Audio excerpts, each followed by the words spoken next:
Salam Aven Januar.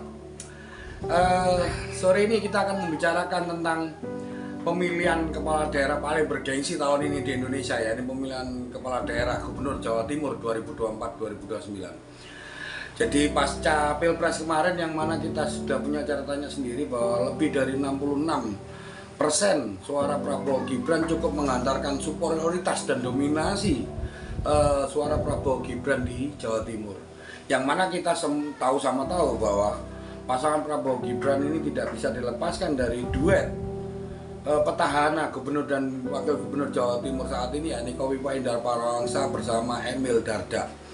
Nah, tentu ini yang menjadikan bekal tersendiri ketika gairah masyarakat, lalu setelah itu gairah elit partai politik, lalu elit politik, lalu setelah itu pengamat, bahwa pasca Pilpres yang disambung dengan Pilkada ini tentu membawakan gairah tersendiri.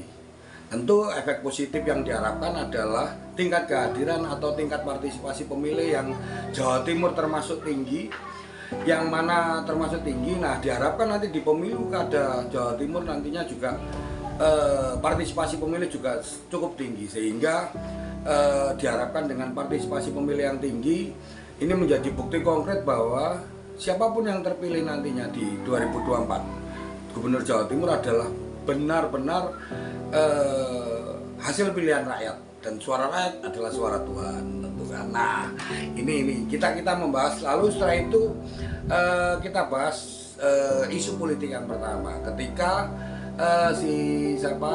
calon presiden terpilih Prabowo Subianto sudah memberikan sinyal pada Bu Kofifa untuk mohon izin untuk Emil Dardak untuk dibawa ke Jakarta menjadi salah satu menteri, mengisi pos menteri.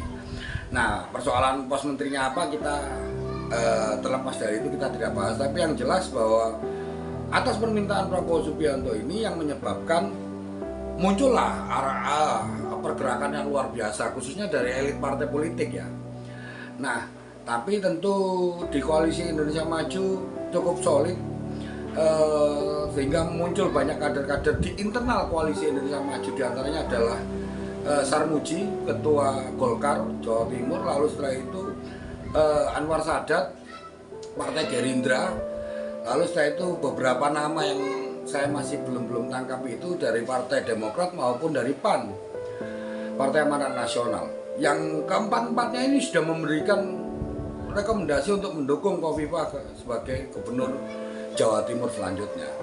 Nah, ini yang menjadi menarik. Jadi isu politik yang pertama adalah perebutan kursi kandidat wakil gubernur, yang mana Kofifa sebagai petahana cukup superior dan cukup dominasinya luar biasa di Jawa Timur, baik berdasar hasil survei maupun hasil pemilihan presiden kemarin yang digawanginya beliau mendukung pasangan Prabowo Gibran.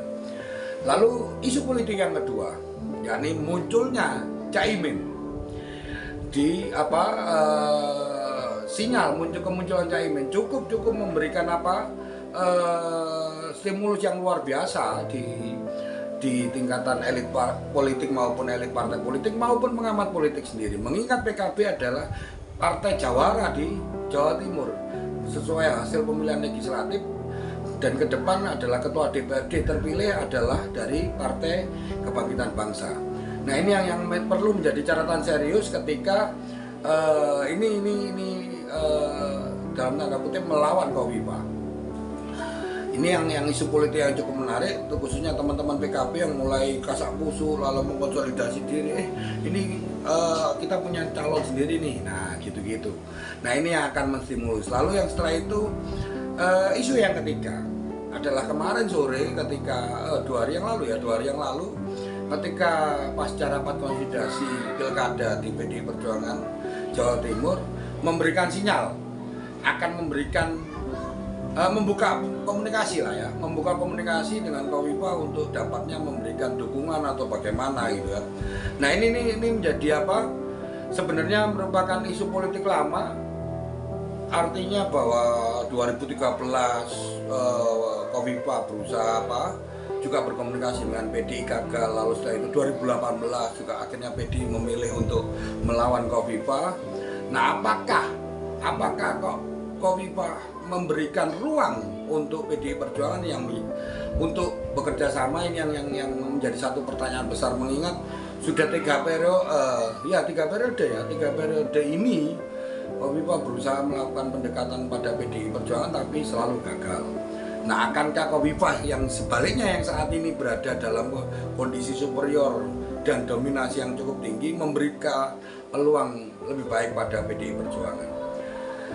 Lalu yang terakhir adalah isu politik yang terakhir. Pada tingkatan level mediocre misalnya, partai-partai mediocre di luar Koalisi Indonesia Maju seperti halnya PKS misalnya, memberikan sinyal akan memberikan dukungan pada 2 kandidat yang muncul, yakni Caimin atau Khofifah Indar Parawansa.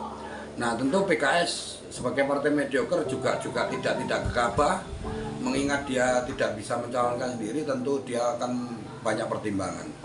Lalu setelah itu kita juga tunggu kemunculan partai-partai mediocre lainnya, misalnya Partai Nasdem misalnya. Lalu setelah itu Partai Nasdem Partai Nasdem yang di luar Koalisi Indonesia Maju yang termasuk mediocre. Lalu setelah itu hanya 1 kursi saja dari Partai Solidaritas Indonesia ya. 1 kursi kok, 1 partai, 1 kursi saja. Jadi kemungkinan PSI tidak banyak melakukan pergerakan dalam komunikasi ini. Tapi yang jelas bahwa Jawa Timur menjadi barometer nasional, tidak sekedar pilkadanya saja, tapi juga Presiden Joko Widodo sudah menyampaikan bahwa lumbung pangan nasional masih dipegang oleh Jawa Timur. Itu yang pertama. Lalu setelah itu uji coba food estate misalnya di beberapa titik itu adalah di Jawa Timur, seperti di Trenggalek, Tulungagung, Blitar, Kediri. Nah, ini yang menjadi artinya bahwa tetap Jawa Timur akan menjadi sorotan nasional, khususnya terkait perekonomian, perindustrian, dan perdagangan.